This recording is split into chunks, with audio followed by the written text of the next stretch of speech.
The Legend of Santa Quitéria, a story from Portugal. The elderly from all over the village, who know legends and tales learned from ancestors, tell that Santa Quitéria was one of the 9 daughters of the governor of Lusitania, Lúcio Caio, around the year 120. When they were born, the governor was away traveling and his wife, feeling ashamed for having given birth to 9 girls, ordered their maids to throw the girls into the East River. Sita, the maid, was Christian and saved them from death. So, they were all raised in the faith of Christ. When the Christians were persecuted, the sisters were made prisoners by their own father. He found out the truth and tried to convert them to the pagan religion. They escaped, but after some time, Quitéria was arrested again by her father. He tried to marry her to a wealthy young man, but she refused. Bored and angry with his daughter's stubbornness, the governor ordered her to be killed. The legend says that the saint held her own head and thus walked to her grave. In that place, a spring, which still exists, welled up and was named Saint Quiteria's Fountain. The legend also says that anyone who drinks from that water will fall in love with Valdeiras and will never leave the town. Portugal has many legends and books to read about them. Remember, reading makes your imagination soar. Happy holidays! The Legend of Saint Martin, a story from Portugal. Martin was born in 316 AD. He was the son of an officer serving in the Roman army who was transferred to Pavia in Italy. There Martin came under the influence of his parents' Christian servants. Although Martin embraced the Christian faith, he became a cavalry officer. One day while he was riding back home on a stormy day, he saw a beggar in the freezing cold. Feeling compassion for the poor man, he took off his cloak and cut it in two. He then gave him half and continued on his journey home. Suddenly the sky cleared up and the sun came out and lingered for 3 days. The miracle became known as Saint Martin's Summer. As Martin's death occurred on the 11th November, the Portuguese people celebrated by tasting newly harvested wine and roasting chestnuts on bonfires. Learn about Portuguese legends in books. Reading helps you learn. Happy Christmas! Romulus and Remus, a story from Italy. According to Roman mythology, Romulus and Remus were the twin sons of a woman named Rhea Silvia and Mars, the god of war, originally for a mythical land called Alba Longa, said to be called southeast of what would become Rome. Rhea was the daughter of King Numitor.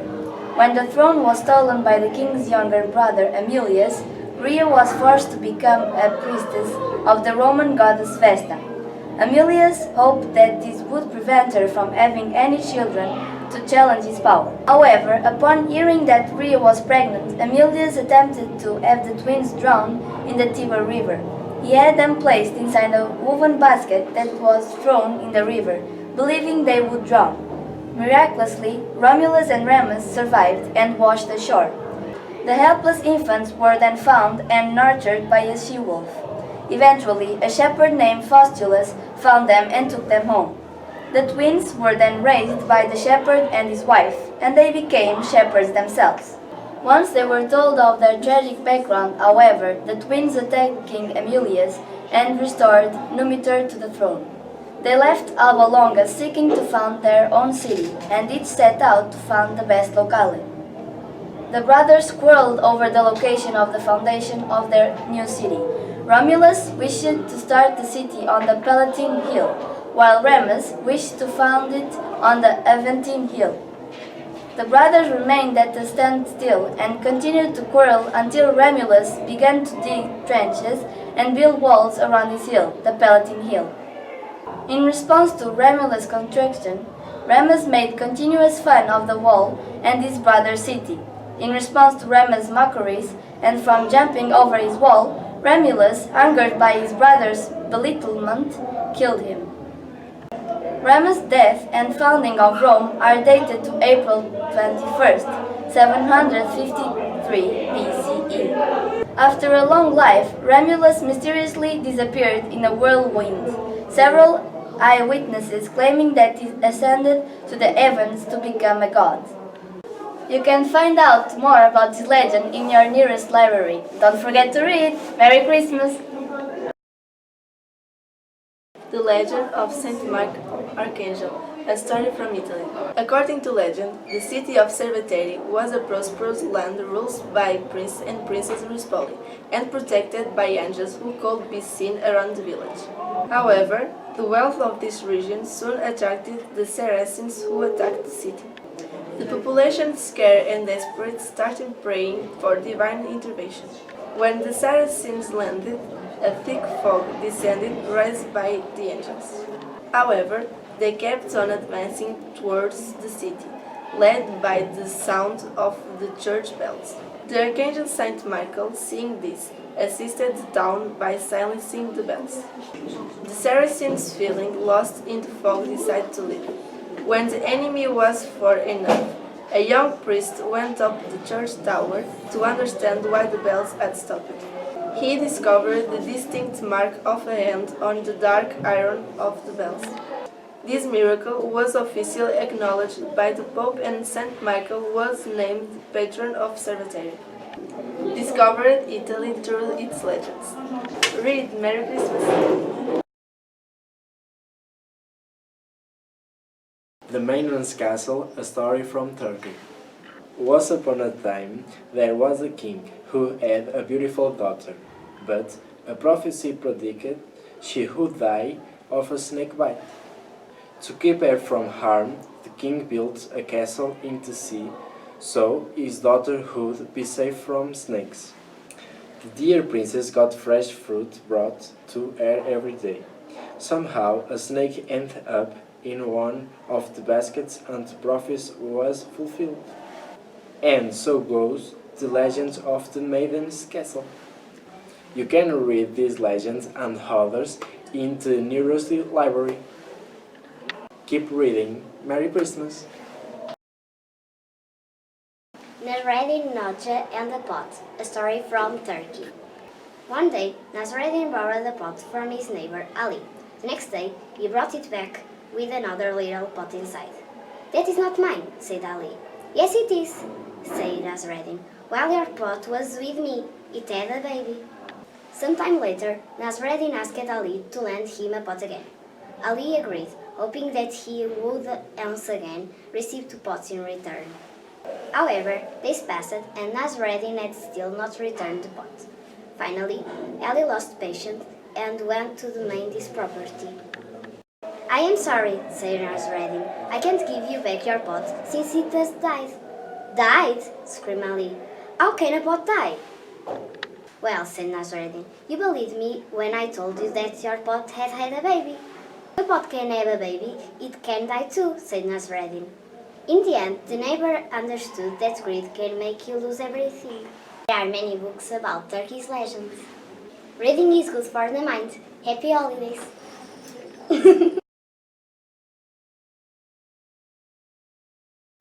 The Lizard of Jaén, a story from Spain. Once there was a lizard who lived in a cave near the fountain of the Magdalena in Jaén. It frightened the inhabitants of the city, as it fed on sheep, other animals and people that drank water from the fountain. The situation was so untenable that nobody dare approach his lair. Then, one day, a brave prisoner, a condemned man, offered to confront the gigantic lizard if, in return, he was spared his life. While the lizard slept, The man approached the spring, woke the beast, and led it with a trail of hot bread to the plaza de San Ildefonso, where a lamb skin had previously been filled with gunpowder. The famished lizard swallowed the lamb skin and burst in a tremendous explosion. After that, 3 days of partying broke out, and wine and happiness flowed through the city streets. Spain is rich in legends. Reading is good for the imagination. Merry Christmas. The Faces of Belmes, a story from Spain. One day, in 1971, when Spanish farmer Miguel Pereira Gomez came home from the fields, he noticed something strange on the floor of the family house. He asked his mother, Maria Gomez, to take a look, and she saw a face. Miguel covered the spot with concrete, but the face was back within 3 days, and seemed to look right at him. Since then, the village of Belmes, near the southern city of Jaén, has become something of a pilgrimage site for people interested in paranormal phenomena from all over Spain and even other countries. Between 1971 and Maria's death in 2004, hundreds of faces kept appearing, vanishing and reappearing in the house. Some faces were very clear. Others, however, could scarcely be distinguished from stains on the ground. It was said that when Maria was happy, the faces looked cheerful, and when she was sad, the faces also reflected her mood. No detergent could scrub the faces away. Chemical tests, X-rays, and police investigations were unable to explain the phenomenon. At one point, municipal workers digged a 2.8 meters deep hole in Maria's kitchen and discovered 2 headless skeletons. They belonged to people buried in a 13th century cemetery, part of which had been located where the house now stood. Parapsychologists claim Maria was unconsciously calling the dead to come and see her. Others say the faces were created by an underground current of water. Only one thing is regarded as certain: the faces of Belmes are not the hoax. The phenomenon was expected to end with Maria's death, but now the faces have resurfaced in a nearby house where Maria was born and lived until she was 22. Whatever the secret of the faces of Belmes, they certainly have been great for the village, where they have drawn thousands of visitors. No wonder that Maria was posthumously given to the title of honorary citizen, and that the street also bears her name. If you want to know more about Spanish legends and stories, why don't you go to the nearest library? Reading develops your imagination. Merry Christmas! Agle, the queen of the grass snakes, a story from Lithuania. Once upon a time, a young girl named Agle found a serpent in her clothes after bathing with her 2 sisters. Speaking in a human voice, the serpent agreed to go away only after Agle promised to become his wife. Time after time, thousands of serpents came for the bride, but were tricked by her relatives until they finally managed to take Agle with them to the bottom of the sea to their master. When she got there, Agle met Gilvinus, the serpent prince, now a handsome human. They got married, lived together happily, and had 4 children, until one day Agle decided it was time to visit her family. However, her husband demanded that she accomplish 3 tasks before she went home. Agle had to spin a never-ending tuft of silk, she had to wear down a pair of shoes, and finally she had to bake a pie with no utensils. After getting advice from the sorceress, she succeeded, and Gilvinus let her and the children go. After meeting the long-lost family members, Agle's relatives did not wish to let them go back to the sea and decided to kill Gilvinus. His sons were threatened by and beaten by their uncles in order to disclose how to summon their father. However, they did not betray him. But in the end, a frightened daughter disclosed it. Gilvinus, dear Gilvinus, if alive may deceive from milk, if dead may deceive from blood. The 12 brothers called Gilvinus the serpent from the sea and killed him. In the meantime, Agal, wanting to go back to her husband, called him, but only foams of blood returned from the sea. As a punishment for the betrayal, she and her children were turned into trees, the sons into strong trees, an oak, an ash, and a birch, whereas the daughter was turned into a quaking husband, and Agal was turned into a spruce. Lithuania has many legends that you can find online and in the books. Don't forget, reading is good for you. Merry Christmas! The Legend of Vilnius, a story from Lithuania. Trakai, one of the most stunning cities in the Baltic states, was the capital of Lithuania and the home of Grand Duke Gediminas in the 4th century. One day, Gediminas went on a hunting trip. To everyone's fortune, the trip was successful, and Gediminas killed aurochs, the biggest animal in Lithuania. Overwhelmed with joy, Gediminas decided not to come back to Trakai that night and camp in the woods. That was when he had a very strange but extremely vivid dream. In his dream, Gediminas saw a huge iron wolf standing on the wheel. That wolf was howling with a powerful voice which sounded as if hundreds of wolves were trapped inside it. In the morning, concerned Grand Duke Gediminas went to his priest and asked for advice. The priest, who was the wisest man in the whole country, explained to Gediminas that the iron wolf on the hill symbolized a great capital which would stand right in that place. Grand Duke Gediminas immediately ordered his men to start building the castles. He then named the newly created city Vilnius and made it the new capital of Lithuania. Today, thousands of people visit Gediminas castle, which stands on the exact hill which Grand Duke Gediminas dreamt of Vilnius. Learn more about Lithuanian stories online. Reading only has advantages. Merry Christmas!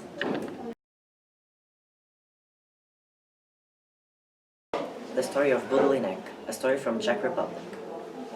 There was once a little boy named Budulinek who lived with his old granny in a cottage near a forest. His granny went out to work every day, but before she left, she always told the little boy not to open the door, no matter who knocked. One day, after she had left Lishka, the sly old mother fox came and knocked on the door. She called and pleaded and promised to give Budulinek a ride on her tail. The little boy, attracted by the idea, forgot all about what Granny had said to him and opened the door. The fox ate his dinner and fled. When Granny came back, Budulinek was crying because he was hungry, and he told his granny that he had let the fox come into the house. His grandmother scolded him and told him again not to open the door to strangers. But the next morning, Budulinek forgot all about it and opened the door again. Lishka came into the room, gobbled up Budulynek's dinner, and ran away without giving him any ride at all. In the evening, when Granny came home, the hungry little boy told his granny what he had done again. She scolded him again and told him not to open the door to strangers, but the little boy hadn't learned his lesson. For the third time, Budulinek opened the door to the old fox, but this time, besides losing his dinner, the fox took him atop her tail and ran into the hole, where she hid Budulinek with her own 3 children. When Granny came home, she found the door open and no little Budulinek anywhere. One day, an organ grinder began playing in front of Granny's cottage. The music made her think of Budulinek, and so she asked the organ grinder to stop playing. Seeing that she was so sad, the man asked her what the problem was. She told him that she missed her little boy. The organ grinder promised to look for the boy wherever he went. One day, while walking through the forest, he thought he heard the little boy crying. He looked around everywhere until he found Lishka's hole. He immediately started playing to lure the fox out. Old Lishka heard the music playing, and she asked her oldest child to send the old man away, as she had a headache. So the oldest little fox climbed out of the hole and gave the organ grinder a penny. But as the organ grinder reached over to take the penny, he caught the oldest fox and stuffed him into a sack. Then he went on playing and singing. Lishka sent out her second child with a penny, and the organ grinder caught the second little fox in the same way and stuffed it also into the sack. Lishka then sent out her third child with a penny. So the organ grinder caught the little fox and stuffed it also into the sack. At last, Lishka herself came out. so he caught her too and stuffed her with her children. The organ grinder went to make the hole and called Budalinek. The little boy crawled out and begged the old man to take him back to his granny. "I'll take you home to your granny," the organ grinder said, "but first I must punish these 3 naughty foxes." The organ grinder gave the 4 foxes in the sack a terrible beating until they begged him to stop and promised that they would never again do anything to Budalinek. Then the organ grinder let them go and he took Budalinek home to Granny, and Budalinek never opened the door again. If you want to know more about Czech stories, you can look them up online. And don't forget, never stop reading. I wish you all a Merry Christmas. Sejam felizes!